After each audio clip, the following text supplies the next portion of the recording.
السلام علیکم دوستو، اس ویڈیو میں ہم بات کریں گے فالج کی 5 خاموش علامات کے بارے میں۔ فالج ایک ایسا مرض ہے جس کے دوران دماغ کو نقصان پہنچتا ہے اور ہمارے جسم کا کوئی حصہ مفلوج ہو جاتا ہے۔ اگر وقت پر علاج کیا جائے تو اس کے اثرات کو کم سے کم کیا جا سکتا ہے، اور کچھ لوگ اس جان لیوا مرض کی علامات کو طبی مسائل سمجھنے لگتے ہیں اور علاج میں دیر کر دیتے ہیں، جس کی وجہ سے انہیں بہت بڑے نقصان کا سامنا کرنا پڑتا ہے۔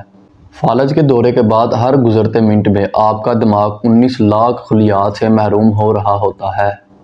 اگر اس کا 1 گھنٹے تک علاج نہ کیا جائے تو ہماری دماغی عمر میں 3.5 سال کا اضافہ ہوتا ہے۔ علاج ملنے میں جتنی دیر ہوگی اتنی ہی بولنے میں مشکلات، یادداشت میں کمی جیسی مشکلات کا خطرہ بڑھ جاتا ہے۔ فالج کی 2 اقسام ہیں۔ ایک میں خون کی رگیں بلاک ہونے کی صورت میں دماغ کو خون کی فراہمی بہت کم ہوتی ہے۔ دوسری قسم ایسی ہے جس میں خون کے شریانوں سے دماغ میں خون خارج ہونا شروع ہو جاتا ہے۔ ان دونوں قسم کے فالج کی علامات یکساں ہوتی ہیں، اس لیے ہر فرد کو اس کا جاننا ضروری ہے۔ تو آئیے جانتے ہیں کہ وہ 5 خاموش علامات کون سی ہیں۔ نمبر 1 پر آتا ہے ایک کی جگہ 2 چیزوں کا نظر آنا۔ نمبر 2 پر آتا ہے ہاتھ پیروں کا سن ہو جانا۔ نمبر 3 پر آتا ہے آدھے سر کا درد۔